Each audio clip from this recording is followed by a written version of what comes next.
what it do, what the business is. Hey, it's another week in the books with the On Deck TV podcast. I am Spike Lou. Man, holla at your boy, Animal Brown. If you're looking for me on social media, it's Animal_Brown. Absolutely. And I am Spike Lou on the same social sites. Holla at your boy. Hoodie season is in full effect. Absolutely. No, yeah. It's getting chilly out here, nigga. It is, but then it get to like 90 in the middle of the day. So you look all hot and shit with the hoodie on. So we still waiting. First of all, if you're out in the middle of the day, that's nice. Where you lost. Number one. I come out at night. The world open, dude. You're a vampire, motherfucker. Come out at night. What is this? It's like, nigga, you're not Thriller, 25 nigga. No more, nigga. You 40, nigga. You need to be heading in at night, nigga. Dusk come around, nigga. You need to be wrapping it up, bro. Just wrap it up, my nigga. Time to go watch the news, nigga. Oh shit, what we got up? Hey man, it's an action-packed episode. We get to review that Folarin to your man's Wale. We're gonna see what we think about that. Also, Big Sean dropped a new single. We want to know that put him back in the discussion. 2 Chainz has a True Religion tour 10 years later. Whose tour would you want to go on that has a 10-year anniversary? Tory Lanez also is talking about music and how it's not sticking lately. But first, my man's Boosie is back in the news. Unfortunately, this time, his ongoing beef with Lil Nas X has escalated. Lil Nas X trolled Boosie and his fans and said that he would be having a song coming out from featuring the famous Baton Rouge rapper. Boosie didn't take too lightly to this. He went to Twitter and, amongst other things, told Lil Nas X to, quote, commit suicide.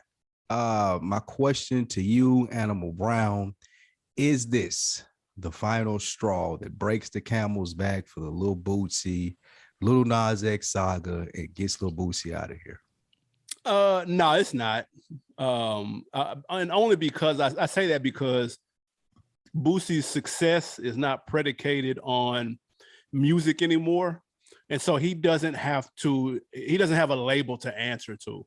He became his own boss, dropping movies. He made $1 million in one day off of the last movie. I just saw him on Instagram or Twitter celebrating the wrapping of the new movie that he's said is going to come out around Christmas, if I'm not mistaken.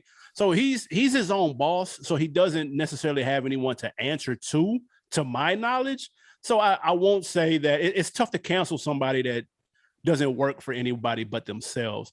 But I will say, I thought this was weird. I actually thought he got Twitter hacked, bro, because I watched The Breakfast Club when they asked him about Nas X, and he seemed to be in on the troll. Like he knew that Nas was trolling him, and he seemed to be kind of in on the joke, so to speak. And when they asked him about the kill yourself and all this type of stuff, because stuff like that did come up, he was like, "Man, nah, man, like ain't nobody want nothing like that. Ain't nobody want nothing to happen to him." Blah blah blah. He was just kind of playing the attention game, like all the attention is good attention type thing. So I really thought this was fake. But then apparently it's not, because even though he did delete it, he's kind of doubled and tripled down on it. But to answer the question, no, I don't think this is the final straw. He works for himself, dude. He ain't got nobody to answer to. True. He doesn't have anybody to answer to. So, of course, cancel culture and all of that thing is overstated in today's times anyway. Like if you are talented or you got something going on, like Boosie said in response to this, it's hoods everywhere. People gonna fuck with me. And I don't want that in any way for anyone to think that I'm defending anything that he says, because if people listen to this show, they know I fuck with Boosie. As a fan, it looks weird though. Like why continuing to go back and forth with Lil Nas X and even falling for the troll, even if you say, well, I was trolling too. Like he wanted to take it here, so I'm taking it a step further. You can't gauge a person's reaction. All of that's true. Yeah. But in the original beef, if you want to even call it that, the problem was, oh, I see him on TV and my kids watch him and this is influencing my child. You can't respond and tell a child to kill himself if you're worried about how children feel. Like, because it might be little boys out there that feel like Lil Nas X did listen to Lil Boosie. Now, what you gonna do when they go kill themselves? Oh, I ain't responsible for that. But that was the whole beef in the beginning. You didn't want people to do what he was doing on TV. You didn't want your children to see it. So you can't have it both ways. And my whole problem with this, yeah, you own Boss and you can answer to it, but you were just asking also why nobody showed up to my premiere.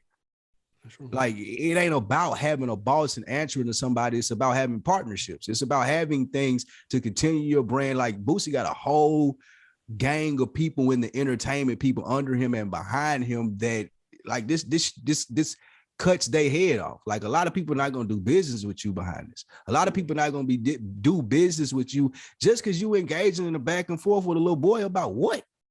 His sexuality? Why? You a grown man. Why do you care? It ain't any of your business, dude. And I think that he needs, if it is a troll, then he should be above that at his age.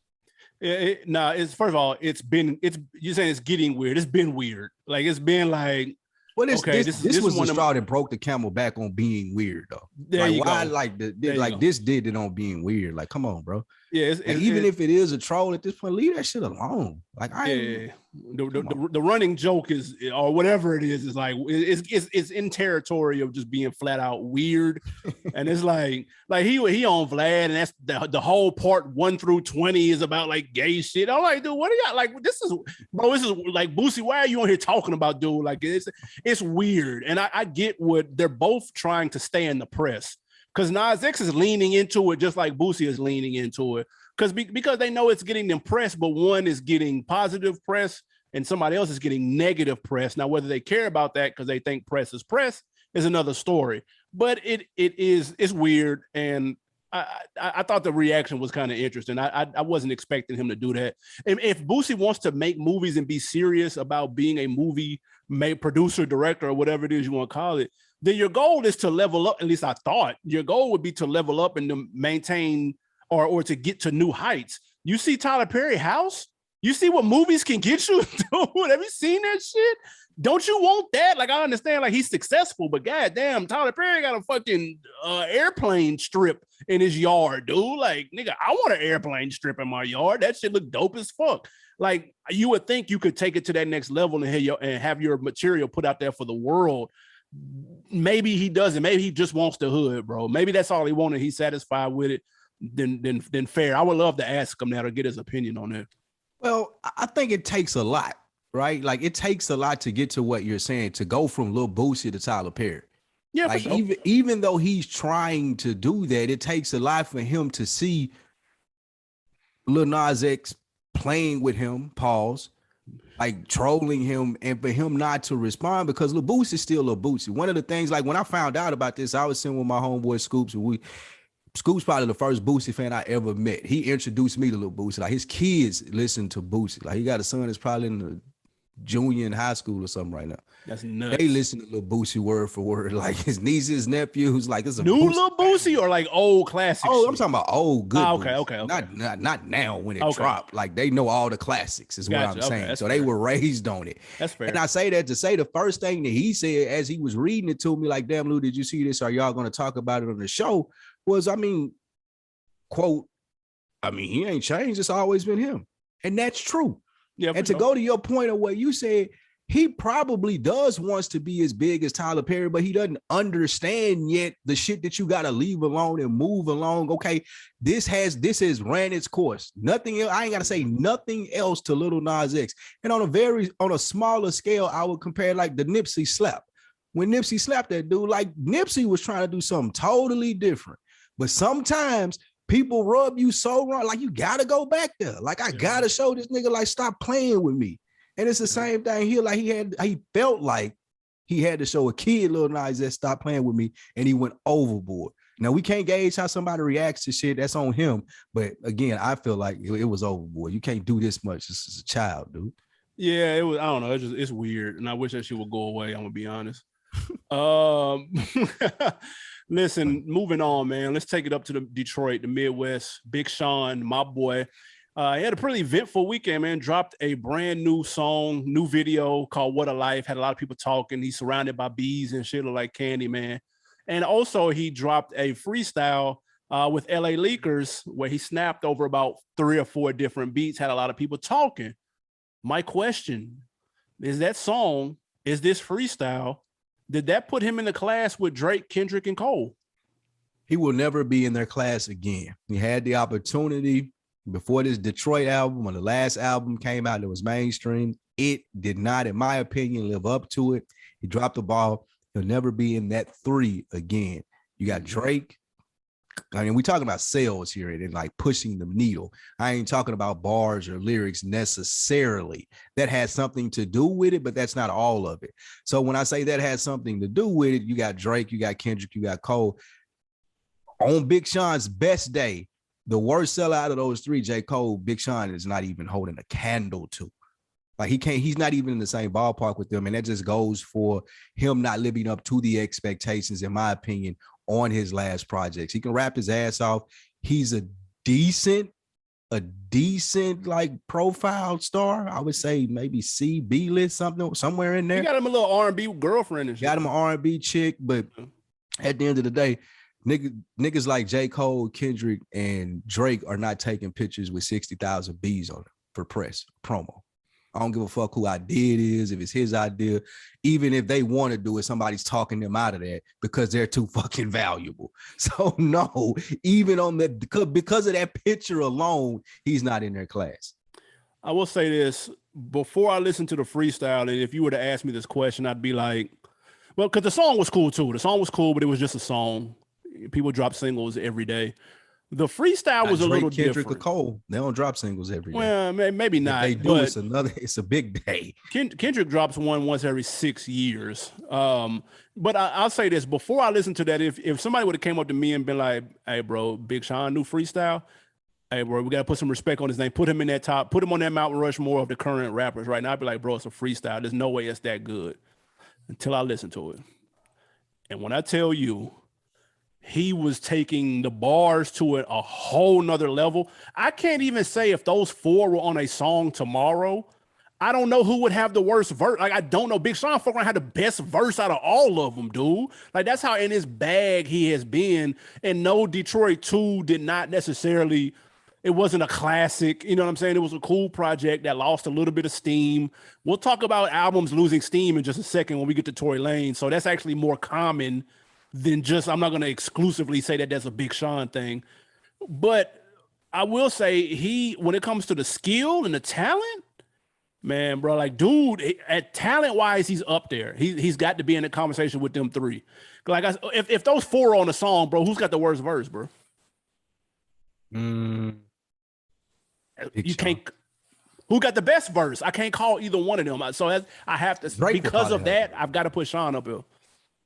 But there's a lot. It's so much more to it than that, right? And that's his fault. He made it that way. Like, he hasn't been as consistent as those 3 in the headlines, moving the needle to like be in the same conversation. I see what you say from a talent standpoint, but a lot of niggas can rap, bro. But he's different. A lot of niggas can rap. He's different. We're not talking about the niggas doing the battle raps and shit. We ain't talking about cannabis and shit. But is he dead? But is he different? Like, Drake is different. What? Different. Yeah. Kendrick Lamar is different. So is Big Sean different? Big Sean just like different. Maybe different. He ain't too different. Shit. Like J. Cole, too different. Like, them niggas is like alien different. But I mean, and that ain't knocking Big Sean. Like, if he ain't there, he right there. But a lot of it has to do with, like, I guess over the last 2 to 3 years, he just ain't been as dominant as those people have, especially with the talent though. Like, he's as good, like you're saying, but like, why does it take now or 60,000 B's for us to start talking about it? Like, that nigga ought to be like hitting people over the head, especially with the Detroit scene right now too. Yeah, and I think it's more, I think people have mixed feelings about him as a person. Maybe he doesn't have the same charisma as Drake. That's part of it though, bro. Yeah, it is. That's part of the package. That's all part of the rapper package. You have to have all of that. You got to, the streets got to fuck with you. The girls got to fuck with you. Like, you got like all of that. You got to have some sauce. You got to have some swag. People want to be like you. You got to have all of that. And you could argue some of that is missing from Sean, which differentiates himself from the other 3. Yeah, that's a fair point though. This generation's Nas, something like that. Same complaints that you would get from Nas, and the reason that I would say Luda. No, I ain't gonna because he's talented like Luda, but he never nobody ever put Luda in the conversations with the top rappers. Nobody. Be trying to shoot. You know why? Because he doesn't belong there. Nah, but he was dope like that though. Shoehorn Ludacris in here. No, it's accurate. That's disrespectful to Big Sean. Big Sean making ass isn't a Luda record. You can't see Luda making that same fucking song. Big Sean is 50 times better than Ludacris on his worst day. I don't believe that. What? You got Ludacris fucked up. You got Big Sean Luda clearly steady smoking that stanky Buddha. That's nuts. Speaking of people you have fucked up, my guy 2 Chainz is starting a brand new True Religion 10-year anniversary tour. Tickets are bananas. It's coming down here to Atlanta. I will be missing this one. My question to you though, Anna Brown, what other album or mixtape from 2011 should have an anniversary show? First and foremost, I was going to be first in line to go to this show. Actually, we were. Facts. Because this is the mixtape is banging. Right. That's first off. 2, I've always wondered why people don't do more of this. I don't get it. I feel like we should have anniversary shows damn near at least 3 or 4 times a year from somebody. Now, if I'm looking back in 2011, but like you said, though, the reason we're not pulling up because the tickets are stupid. Like the standing room only joints are what it doesn't matter what those are because I'm not standing. And then the balcony joints are ridiculous. And I'm like, man, fuck no. So respect the 2 Chainz and this mixtape, but I can't do it. Now, where would I go to if there was an anniversary show from 2011? There's 2 that jump out to me immediately. I'm going to throw one out because Watch the Throne is a cheat code. Although I didn't get a chance to go when it actually happened, when the tour actually happened. So, and I've never forgave myself for that shit because I heard it was amazing. But I'm going to throw that out because that's a cheat code. I would say, and this is going to sound crazy, but I would say Kendrick Lamar's Section 80, which is his real debut album. A lot of people don't count that. They think it's Good Kid. It's actually Section 80. And you could argue, and this would be a strong argument, niggas would be hoarse and everything after this argument, that Section 80 is his best album. Niggas would be very debatable argument. I'm not saying that that's the case. No, it's not, dude. Stop. Section 80 is straight through, bro. It's straight through. It's not better than any of his major releases, though. It's better than it's first of all. Maybe it's copping a squat on To Pimp a Butterfly. No, absolutely not. And it's better than Damn. It's his second best album. The Pulitzer Prize winning Damn, Section 80 is better than that. Yes. That's nuts. He just didn't have the same profile as he did when Damn came out, and it didn't have Rihanna on it. So that's why the Pulitzer people they call when Rihanna's on your shit. Is that how you pronounce it, Pulitzer? I have no idea. I probably just butchered the shit out of it. I was wondering. Who knows, dude? All right, 2 things from this. One, I totally misread this question, and I just did a random one. So I definitely don't have one from 2011, and I'm looking through 2011 right now, and it is nuts. It's as far heat, as though. No, it's not. Yeah, it is. And mixtapes too. You gotta look at mixtapes. I got J. Cole's Sideline Story is what I would pick. His debut album, yeah. Yes, I would. That would be a fire show for him to redo that now. But my answer, ironically, went with yours though. When I didn't notice in 2011, I said that I would love to see To Pimp a Butterfly anniversary, but or even Good Kid, Mad City, but them doing it like skit or play style type thing and doing this acting that motherfucker out. Either one of those albums, I feel like you could do it, just doing a twist on it and have different features and guests coming out during the performance or whatnot, but just adding on to the skits on Good Kid, Mad City, or the spoken word shit on To Pimp a Butterfly, doing a different type of concert I'd like to see. So it's ironic that you said Kendrick Lamar and I had those 2 written down. I will say this: there's a couple of releases in 2011. Yeah, tell me where you did see Heat. Carter 4, that was a good album. Wale Ambition is probably my favorite Wale album. So I'm not going to a reunion show for that though. Let's keep it. I would. Keep it a buck. A one night only, bro. For Wale Ambition, that's my favorite Wale album, dude. What the fuck? I can't help that. They got to be in DC, like in Wale backyard, nigga. Invite only. Oh no, listen. It would be a big deal. The setup would have to be all the way legit. That's a huge fact. Give me another one. What are you talking about? That Webby Savage Life 3, maybe? Absolutely not. Frank Ocean Nostalgia Ultra came out that year. Is that the mixtape? Yeah. Oh, 100% going to that show. Yeah, that'll be crazy.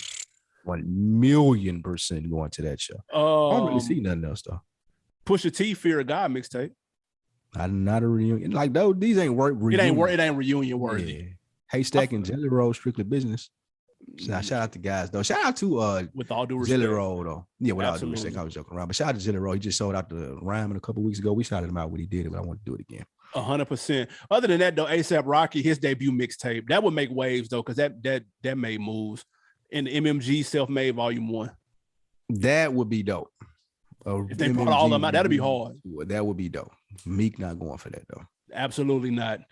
If anybody's interested, the True Religion Anniversary Tour, 2 Chainz Drama, it's 5 cities. It kicks off November 23rd in Chicago. Shout out to our Atlanta listeners, November 28th for that date. That's super dope. Real quick though, speaking of Meek, before we move on to Tory Lanez, you saw when he's talking about he hasn't gotten paid from his music and that he's about to expose his label, how much these labels make off of him. I got one question. Was that a direct shot at Ross? Or do you think that was the actual label, like Warner, Universal type, or was that at Ross? See, I had the same question when I read this because I was like, there's no way he worked under Ross this long and just now saying something about not getting the check. Exactly. And when he said, like, Meek Mill tell me he ain't made money off music in what, 15 years? Yes. I got to point the finger at Meek Mill. That's rough. Like, niggas got to stop that. Like, I say this all the time out here.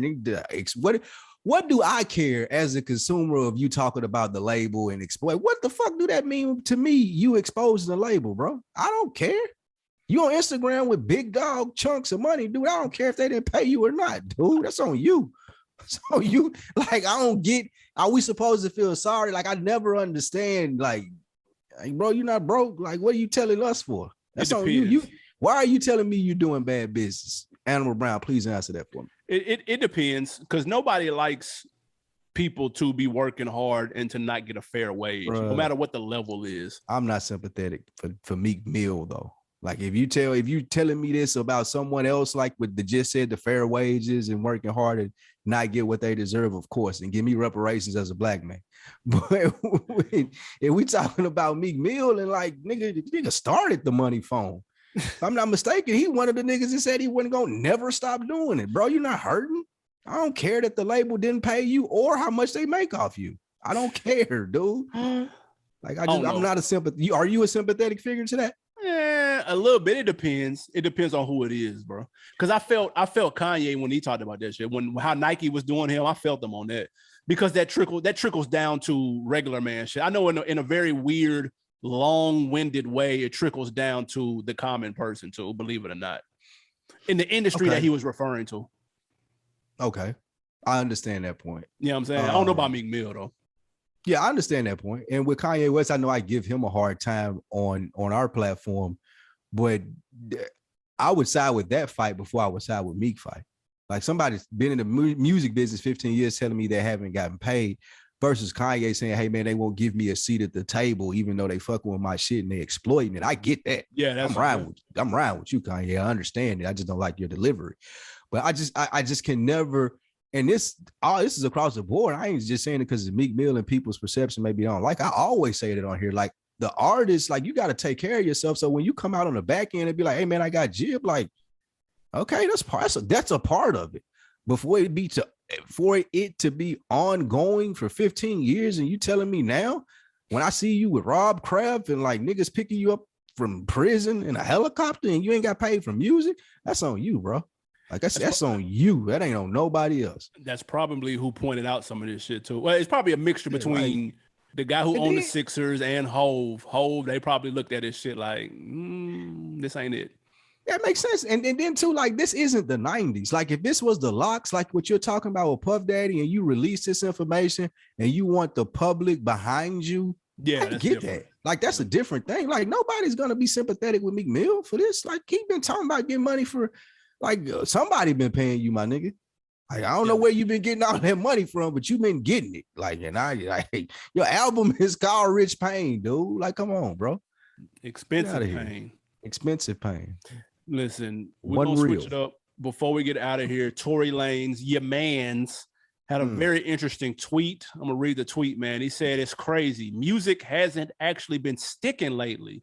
Like all of our favorite artists' music is not lasting with us longer than 4 to 5 months. Real music must come back into play, real emotion, less repetitive and less redundant." My question, does Tory Lanez have a point, or is it just who he listening to? I think Tory Lanez has a strong point. This is probably one of the problems that I have as an older person that tries to listen to contemporary hip hop music.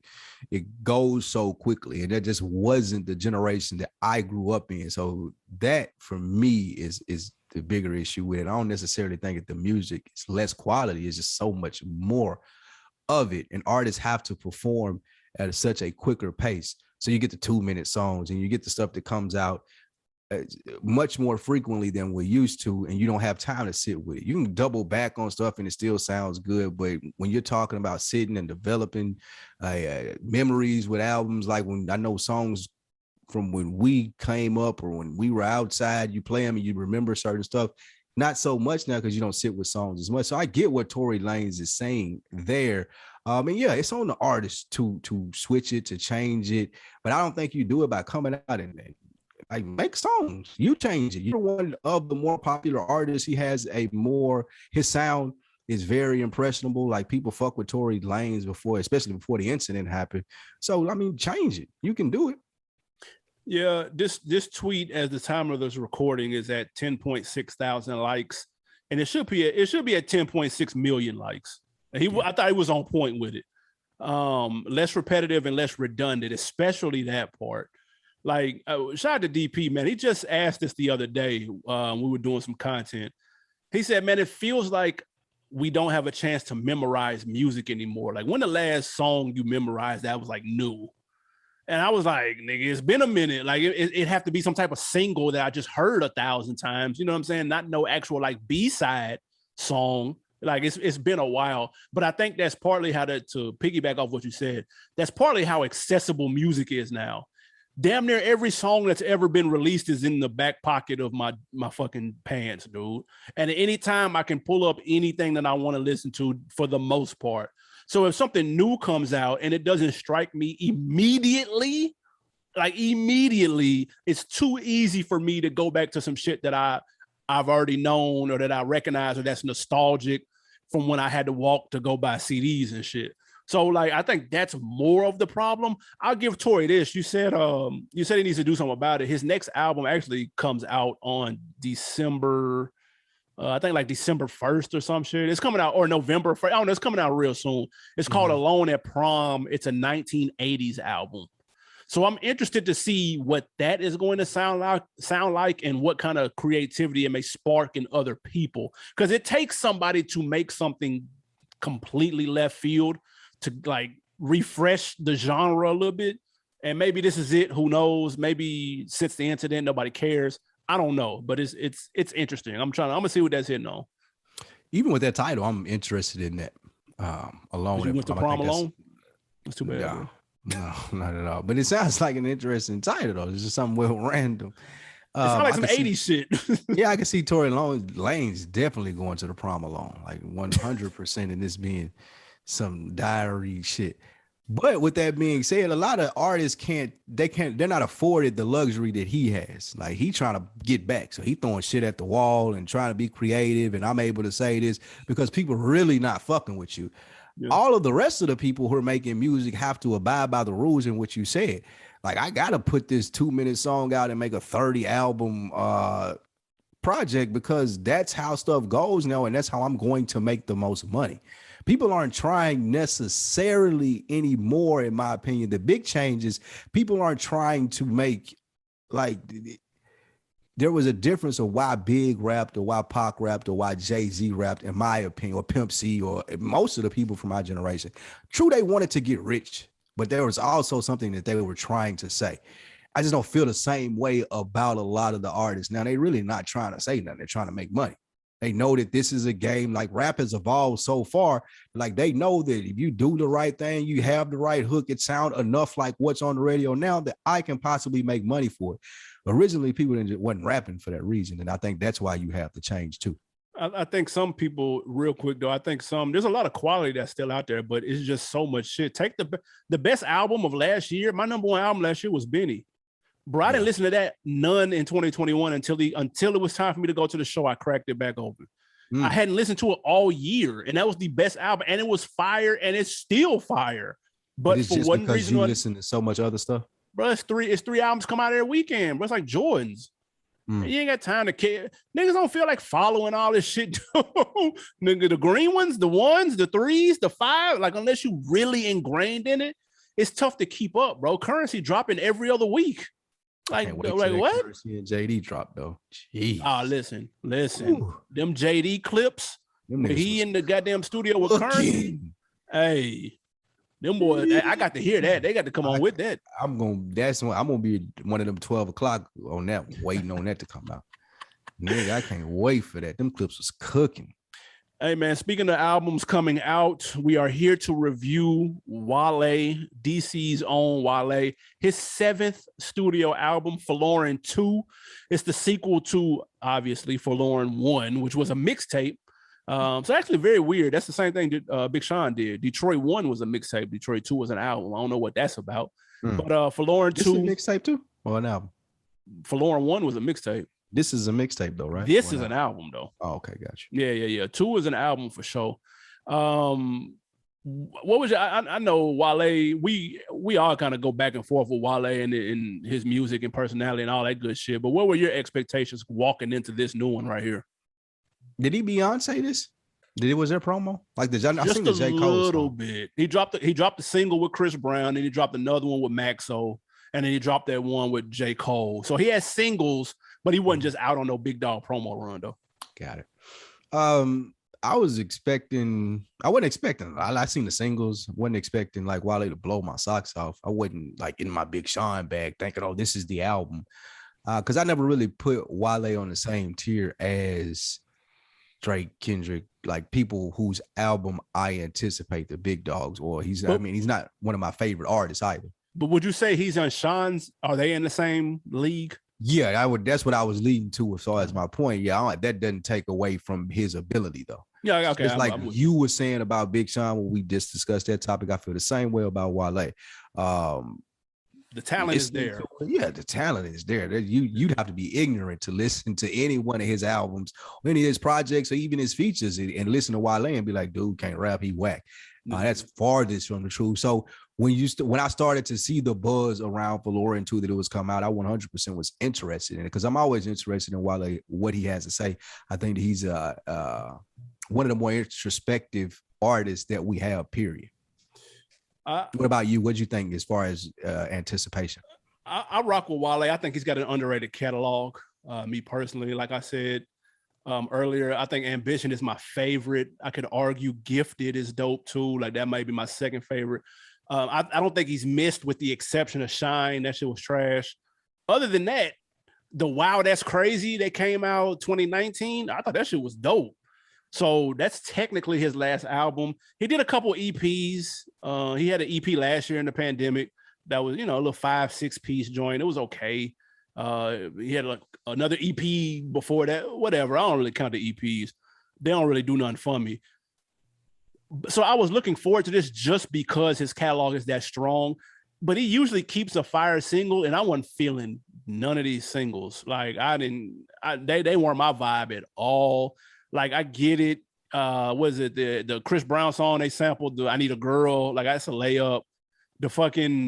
The J. Cole song they sampled, the Vibrant thing. Like that's another layup. Like he went for the stupid low hanging fruit, in my opinion. However, when I listen to the album, and I get to that in a second, it made a little bit more sense as to why he chose those samples. But I wasn't that hype about it based off the EPs and the singles. I wasn't really feeling, but I knew in the back of my mind, he's very capable of making a strong album. So that was going to be my saving grace. At least I hoped when leading up to when it actually dropped. What did you think when you first heard him? Wale, one of them niggas though that'll surprise you. You're not even expecting an album, the single, maybe Slick Some Slaughter, you put it in and like 13 tracks are banging. Yeah, Like yeah, that's he one of those dudes. Going through listening to it, intro fire, New Balances. That's your hard. That I like the Tiffany Nikes, caramel. That's your hard too. And I understood going through it the first time what he was doing. I was like, okay, this is cool. This is a Wale album. He ain't going too far outside the box. He doing exactly what you would expect him to do and keeping it 100 for the Folarin too. So I wasn't mad at all, just skimming through the first time and just, not skimming through, listening to each song, but just not doubling back or taking anything for note or pressing repeat on it, but just going through one time. I was fucking with what I heard. What about you? What'd you think going through? No, I liked it too. And like, here's the thing. I was getting like a 90s vibe from a lot of the joints. Like there was I think one of them, Caramel, I think that sampled like Faith. And then the joint where you got the Boys to Men dude on, I'm like, where the hell has he been at? Like the joint with Jamie Foxx was giving me early 2000s. And I mean this in a good way. Like I'm talking about like the vibe, it's bringing back the nostalgia. Like my girl is a big 90s person. Like if she could go back to the 90s tomorrow and leave me, she would. And so I sent her a couple of these like, yo, these giving me 90s. Like what you think? And she's like, yo, I fuck with these heavy. And they were giving her that type of vibe. And not just with the sample, but also with like the production and stuff too. Because you can, listen, you sample a 90s song, it's going to give 90s vibes. Like that's kind of is what it is. If you sample a well-known 90s song, but if you sample a little known 90s song or something of that nature, and then you kind of mold the beat around it too, to make it modern, but retro vibey, then you can get what he did on here. And that's the vibe I got my first listen. So I first out the gate, I was like, yo, I fuck with this Wale heavy. And I thought he was ripping that shit too.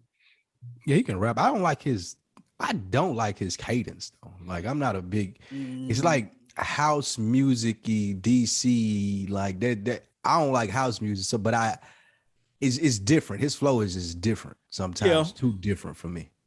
No, that's fair. That sometimes it could be a little. Yeah, it's like you got to be a real Wale fan to catch a lot of his stuff. Like just to be in the pocket and get what he doing with the spoken word and like flipping back in and out with how he uses the different cadences. Like you got to be a real Wale fan to fuck with that, in my opinion. He the coldest with the sneaker bars though. Absolutely. He cold with the sneaker bars. He had one about Foot Locker I can't remember on here. Like just it was like a whole 8 bars he went through with it, like murdering it. Songs that work for me, my favorite song is Beverly Boulevard. I think that's the one. That's probably the bar that I was talking about. And that was the one at the end that I did do on repeat because it went to another. Like I had my Spotify where it goes straight to another album when it get done playing. And the song was like something on Forest Hills Drive. Like, hold on, let me run this back. And kept pressing repeat on the Beverly Boulevard. That's banging. Yeah, I really like that. Again, the single the intro New Balances. I like that as well. And then Light Years with Rick Ross. I feel like that was 100% the vibe that you're looking for when you see a Rick Ross and Wale album together. So those are the three. If I had to say what I was fucking with, what you got? What did you have? What I was digging the whole vibe of the 90s joint. Like and it's funny I'm saying that, but then I didn't like the singles as much as standalone songs within the album. They're like, cool. You're not a big Tribe fan though, right? I'm not in the Tribe now. So that's that vibrant thing. Just it didn't do nothing for you. No, like it's cool. Like, you know what I'm saying? Like, you know, when a nigga used to go to the club back in the day, when they played it, that was gonna get the gals to the dance floor. So I was here from that perspective. But for me, no. First of all, you were not outside when Vibrant Thing was being played in the club. You wasn't outside, dude. Relax. The fuck? You went outside, dude. It's okay. I ain't never not been outside. What are you talking about? It's okay. You went outside. Vibrant Thing, dude. Let me look. Dude, that was like 03, bro. What are you talking about? Okay. That's really, like college. Really? You still wasn't outside. I've been outside since 82, first off. Let's be very clear. Never not been outside until recently, now that I'm washed. You weren't an adult in 82, tough. You're right. But even when he sampled The Fiend on the Down South, and that hurt me, man, because that nigga sampled a deep Fiend cut, nigga. I'm like, Nigga, Yeah, that's well, I don't know what respect. Wale fuck with No Limit. That's what He got and I to. can't do nothing but respect that. But the song did nothing for me. First of all, Vibrant Thing came out in 1999. You Really? definitely were not outside. Nigga, teen night. Nigga, stop. Fuck. I wasn't outside at teen night. The Palladium? Stop. It was 99 though. It definitely wasn't the 2000s. I was definitely, they weren't playing that in the Palladium, but I was out. Nah, they weren't playing that in the Palladium. But they were. They probably on a little mix. And they, I mean, like college parties and shit. You're right about that. Definitely on the college party mix. But if I had to go individual songs, I really liked Caramel. Back to back. Well, first of all, there's like a 4-piece Tiffany Nike's Caramel Fluctuate Light Years. Yeah. That's 4 for 4. He was in his bag right there. He was in his bag right there. But what did it though for me when that Dearly Beloved came on? Nigga, Wale.com with the hoodie, shirt, hat, nigga, put it in my cart immediately, nigga. Now, cart it now. When that shit came on, I was like, oh shit. Then right after that More Love with dude from Boys to Men, nigga, next day air my shit, dude. Like, where's the next day shipping on all of this shit I just ordered? I just ordered everything from the fucking merch store, dude. That shit, that's my favorite song on here. I brought that back 7 times when it first came on. I just like, I've said this 3-4 times and I'm too old to keep using this word, but the vibe of that song was just like, that was giving me everything I needed to hear, dude. And Wale always has a way, in my opinion, album after album, with the exception of Shine, of giving me records like that make me just run them back on that first listen, dude. Like, I ran that song back too many times first listen, mainly because the following song is the worst song on the album, but I'll get to that in a second. But I think that song was amazing, and he needs a video for it ASAP. Yeah, that song is banging. And I would have had the same reaction to Down South had he had like some legends on there. Ooh, I just like, and I ain't not. That's a good point. Maxo Cream and Yellow Beezy, like they did their thing, but just like legends. Well, I mean, they did what I expected them to do. Okay. Like when I read that song and see Down South and see Maxo Cream and Yellow Beezy, I'm like, oh, okay. Well, he wasn't trying to go to the gym today. Like, he ain't want no real Down South niggas in there going to war with him. Like, just give me anybody. Just give me anybody. The same way Drake had Project Pat in 21, like he mixed it. Please do that on here. If you're gonna do Maxo Cream, then put Fiend or something. Like, put somebody on here, bro. Yes, that's exactly what I was thinking. Like, you gotta go. Like, I thought staying in Memphis, 8Ball MJG would have been a good. Like, that would have been something nasty for Wale because they can rap. Yeah, for sure. And that would have showed Wale knew what he was like, the bag that he was in. That's what I was thinking with this album on the old Texas beat. But just somebody for real. But a legend. He needed a legend on there. Right. And again, much respect to those guys, Maxo Cream and Yellow Beezy, for what they try to do on there. But that transition right into my dislikes. It was the features, man. Like, I wasn't really hot on all the features or the features that he had on here. I feel like he could have did a better job. Deshaun Stockholm of Boys Men bodied it. Yeah, he killed it. Jamie Foxx bodied it, and Rick Ross I like. But other than that, man, ways to the J. Cole feature, ways to the Chris Brown feature, Yellow Beezy and Maxo Cream, Ant Clemens. Like, come on, bro. Yeah. Like, you watch, like, if a person were to complain and say, hey, here is the reason, or point out an example of here's the reason why you don't get mentioned with J. Cole, with Big Sean, with Kendrick Lamar, with those guys, is because these features, these people who are associating with your album, or the lack of ingenuity when you do have people like a Chris Brown or a J. Cole on the album. So that's what I would take away as my dislike. I agree. Some of the features, man. The J. Cole, his last 2 J. Cole songs together, they've been slaw. I think since they friends, man, they just like try to do like what fun shit that you wouldn't normally do, and they don't be wanting to bite each other head off. Yeah, they need to bite each other head off. Out the window, man. Yeah, because I need some competitive shit. Because I saw an interview. I watched him on I forgot what he was on, but he talked about how that song came about. And he was kind of afraid to ask Cole for a feature. Cole was in the middle of doing his basketball shit. Even though they're really cool, they have like a real weird friendship, whatever. I don't know. He was afraid to ask him for a song. Cole's manager was like, nigga, play him the Vibrant Thing, joint, blah, blah, blah. So I'm blaming Cole's manager for this. number one. And then he said they wanted to make a different record, something that you wouldn't have expected. They didn't want to be like heavy barring each other up. And I needed that. Because on Wale's first album, that song he got with Cole is amazing. Yeah. This ain't it. Yeah. Please and thank you. And question for you, Freddie Gibbs fan. What song was Freddie Gibbs gonna be on? You seen them going back and forth? Yeah, they're funny too. Hilarious. Freddie Gibbs a funny nigga, dude. I don't know what song he would fit on here though. He said he took him off if the verse didn't get cleared. And that they're supposed to be working on a project together. I need to hear a song before they go into a project. A Wale, Freddie Gibbs joint project. Yeah, I need a song first. Slow down, guys. Slow down. Do 1 or 2 songs together. Let's see if they work. Let's not get carried away, dude. So you don't know what song Gibbs you wouldn't put him on any of these? I don't see him. I don't hear him on none of these, bro, except maybe Down South. And he not from down south, so it don't even make sense. That's the only beat I can really hear him on. Maybe that Beverly Boulevard. Maybe just because I like it. Maybe want to hear Freddie Gibbs on that. Wale need that up by himself, though. He got to own that by himself. He actually need another verse on that motherfucker. That's what he needs. But yeah, I was just wondering where you saw Freddie Gibbs as a fan on this album since he was crying that he didn't make it. Yeah, now I'm gonna tell you what songs that didn't work for me. The singles, they cool, but I'm good.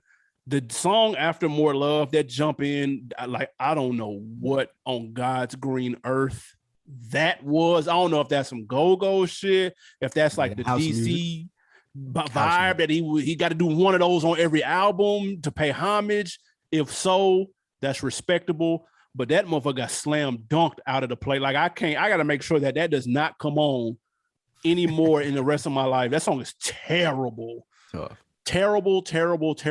Other than that, though, it's not a lot that stuck out to me, man. Like that in terms of on a negative tip, man. What you end up giving it though? 3 reels. Good, worth streaming. Good, worth streaming, absolutely. What'd you give it? I'm leaning toward 4. I'm gonna say it's fire. Jesus. I think the album is fire. I really, really like it. Starts off very strong, minus the Cole. Man, think if he took the Cole song off too. Or had a better Cole song. Or had a better Cole song. This album would have probably went up a whole reel for me if he had a better Cole song and a better feature on that Down South song. It would have changed my whole kind of perspective on that. Listen, underground artists, independent artists, that's how important this shit is. 1 or 2 tweaks makes all the difference, dude. Small shit, like showing like it's the passion. Like we just talked about that shit with Tory Lanez. Like I would consider Wale a passionate guy, for sure, especially about his music and how he's displayed himself throughout the years. So a couple of these tweaks, like I feel like that he just missed it. One that he didn't care or anything like that, but he just missed it. Yeah, I think the album fire though. Like I ain't gonna lie, I feel like this may end up on my top 10. I'm not 100% sure. I gotta let it marinate, but I really enjoyed it. I was thoroughly surprised, slickly, because I wasn't expecting a ton because of how, like you said, it wasn't really a lot of promo. It wasn't a lot of hype around it, and maybe that's the best thing for him, to be honest. Before we get out of here, man, we got some wins and some losses.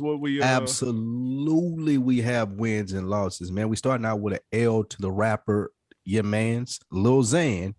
He gets caught wearing not 1 but 2 fake Richard Mille watches, man. What do you think about that? Man, listen, fake watch busters, if you follow them on Instagram, they don't miss. And they're not going to play with you, dude. The fact that the true value of these watches, if they were legit, are both north of 500,000 a piece, and he was in the club holding both of them up like he was fucking Mace and Puff, and they were fake. That actually makes me feel better, because if Lil Xan has $1 million on his wrist, then I might have called it quits my damn self. Just said fuck it. Puff came out against Richard Mille. He don't like those watches. Did you see that? Yeah, I respect it though, because they don't look that fire. I'm not a watch guy though, so let me preface that. I'm not a watch dude, but they don't look that fire like it though. I think it's more so the craftsmanship, but he came against that too, right? He said the craftsmanship. But he hating in that case. I think he said the craftsmanship was bad too. That's nuts, then. Shout out to the guy, NBA Youngboy. He is being released from jail here soon, man. Gets to celebrate that number 1 or number 2 or whatever album it is now. What you think official. About NBA Youngboy getting out? It's official. He just got released like literally a couple of hours ago. $1.5 million bail. He is serving house arrest in Utah, of all places, which is interesting because do you really need to be on house arrest to stay in the house in Utah? Like, where you gonna go? Have you been to Utah? No. You plan on going to Utah? I hadn't. Actually, I want to go skiing. And that's fair. All right. I do you'd rather go, you can go to Colorado and do that, but we'll act like you're gonna go to Utah to do that. True. What the fuck? Why would NBA Youngboy be in Utah? That's weird. Yeah, that's random as fuck. I'm sure there's something to it, but I was like, damn. And they didn't even say the city in Utah. They just say in Utah, nigga. I'm in Utah, nigga. Where, nigga, Utah. What the fuck is that? Ain't but two cities, nigga. Salt Lake and the other one. Shit. That's funny as hell. The next one, man, Benzino, he turned down at one point $55 million from former BET owner Bob Johnson for the Source magazine. Big L. He 55 million L's. Big L. The Source ended up getting bought by Black Enterprise several years later for $4 million, and they fired him when they bought it. And they could have bought a neck. He would be cool. And they could have got neck surgery. Could have got a whole neck. Then they couldn't even afford a neck with them $4 million, and he got fired. No neck for you, Benzino. An additional L to Freaknik Festival, the company. If you didn't know, they have a Freaknik Festival company, and they were pretty peeved off at my man 21 Savage over his birthday party and the Freaknik theme. They said all they wanted was a shout out, man. All they wanted was a shout out, and they wouldn't be taking 21 Savage to court about this, and they tweeted it out. 21 Savage responded and said, man, sit your ass down somewhere. That was funny. I did see that. That was the end of that. These companies are listen, Freaknik suing, AKA mad at Issa Rae. Yeah, we got to relax, y'all. We got to relax. Take a chill tablet. Nigga, go sit down. So everybody have several seats, dude. Like fucking relax. Freaknik got to relax. Nobody knew you were an LLC to begin with. Nobody cares. They said they contacted him. They said they contacted him, and they said in order to avoid litigation, they just wanted one shout out throughout the night. I said, man, fuck How thirsty is that, dude? Man, that's what I'm saying. Out, well, nobody else. You think people gonna give a fuck? Shout out to the Freaknik Festival. Yeah. What? Play the next song, nigga. Fuck out of here. Shout out to Freaknik Festival. Nigga gonna play Scrub the Ground. Niggas gonna forget what you just said 6 seconds ago. Man, you remember they shout out the Freaknik Festival. Let's go log on, man. Subscribe to the get the fuck out of here. Who's on that girl of the week, dude? We're going to YouTube, man. Shout out to brand new subscribers, GMBJ and Black Recluse 1. Shout out to new subscribers on YouTube, youtube.com/OnDeckTV, man. Make sure y'all go and subscribe. Absolutely. We appreciate that. Rate, subscribe, like. What you putting us on this week? NBA season is upon us. I'm gonna put you on my Pistons. Send my Pistons some good vibes, guys. We're 0-3. We'll probably go 0-12, 13 before we get a W. I don't feel like feeling like this year. So send some good vibes to my Pistons in the NBA season. Because I ain't got time to go through 82 games of this shit. Where is Cade Cunningham? Y'all gonna go 0-82? It's on the table, for sure. Where is Cade Cunningham? Rehabbing an ankle. What? Or maybe we're in tank mode. We might be in tank mode. This might be chess. You know what? This might be a chess move. Who coming out this year? Fuck, man. Who coming out this year? LeBron's son? Who coming out this year? No way. I don't believe that. Somebody got to be good, man. This can't be life. What you got me to put on? Speaking of hooping and put ons, I put this in the group chat, so you're going to be familiar with it. I was amazed by this Instagram page, man.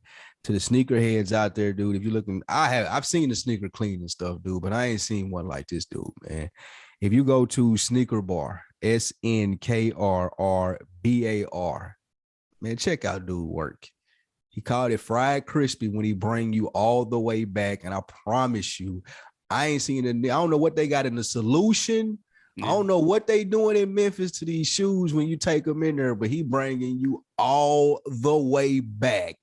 Yeah. Please go check it out if you got some shoes you need brought back, man. This is not a paid advertisement. I'm going to chop this up and let him put it on the page for the free. That's how I was amazed. I stayed on this page, dude, 15, 20 minutes. I couldn't believe how cold he. I don't know what they do, dude, but he cold. He ice cold at bringing this nigga. And you can ship your shit to him. I got a box on the way. He working miracles, and Lord knows you need to send him a goddamn suitcase of shit that Facts. I got some shit in there. I got some shit in there. I wonder, can he bring back? He can bring back anything. Clearly. Man, he a beast. You seen the page? Absolutely. I got somebody cleaning some of my old joints too right now as we speak in the Ville, man. Shout out to my guy Gio, man. I got 2 pair of 4s at him. It look like a nice little 6, nigga. That's a nice little business setup right there. Yeah, I ain't mad at that. Good with the solution and shit. But yeah, shout out Sneaker Bar, man. Y'all check those guys out at Memphis if you're local, and he take the ship-ins too. That's respectable and acceptable, man. Hey, guys, we appreciate another week in the books. Make sure you leave a comment. Let us know what you thought about that Wale. Are you feeling it? Did you even check for it? Where does it fall in this catalog too? Let us know. And follow us on Instagram at On Deck TV Show. Anything else before we get out of here? Absolutely not, man. We appreciate y'all joining us. Root for them Braves. You were talking about the sorry ass Pistons, man. Root for them Braves. If you want to root for somebody, World Series game 1 on now. We up 5-0, man. We? Are you? Okay. Yeah, absolutely. You ain't from? Oh yeah, I forgot you're not from Nashville. No, I'm from New York. Get the fuck out of here. Yeah, me and shout out my guy Scoops. We were talking about that over the weekend as we watched Game 6. The Braves were heavy in Nashville. Like, sure. They were always on TV because they were always in the World Series. So you got a lot of Braves fans in Nashville. That's a fact. You gonna go to Game 7? If we go to Game 7, man, if 1,200 for the nosebleeds. Sheesh. If what's the name? iHeart hit us up and cut a check before the end of the World Series, I'm in there. I got a week. iHeart, fuck with us. Yeah, get us in there, iHeart. Hey man, on that note, we out. We'll see y'all next week. Cheers.